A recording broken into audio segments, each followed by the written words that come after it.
Hi everyone, welcome back to my craft room. If you're new to my craft room, then welcome. I am back today with week 3 of our June Rainbow Collab. It's hosted by Tammy and My World in OKC, myself, and Sandra from Sandra Crafty Mom. So I will list all these ladies' channels below if you want to go and check out them. Everybody's welcome to join in on this collab. We have today and next week yet to go.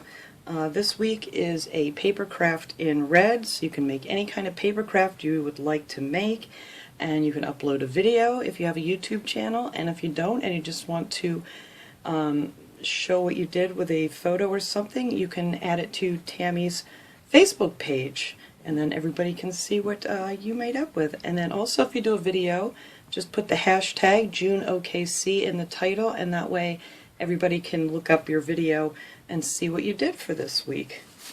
So this will be fun. We still have one more week to go, and it's been so much fun seeing what everybody else made. So this week I just made a card. I did it on red card stock, and I wanted to use some of my die cuts. I haven't done that in a while, and I got this cute one with a truck, and it has some apples in the back. That's just like a little stamp that comes with it, and it came with the stamps and the die cuts.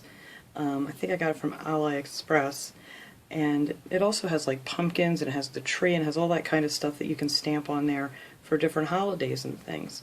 And I had this cute little tree stamp that I wanted to use, and I used some of these little red pearl stickers from the Dollar Tree to make them look like a few apples left on the tree. And then I had a die cut here for grass that I used, that I glued on the bottom. And then I just kind of colored in the background with some blue and yellow for the sky and some green for the grass. And I just thought that was so cute. I haven't used my dies in a long time, and I just wanted to get them out and start playing with those again. And I love this truck. I know everybody loves the red truck, and I thought that would be perfect for week 3 here, doing our red theme. And then the inside is just blank, so whatever I decide I want to use it for, I could either put a little sentiment in there or something, or just write a nice little note. So that is my project for this week. I can't wait to see what everybody else makes, and make sure you check out these other lovely ladies in the description box below this video, and I will see you guys all next time. Have a great day, everyone.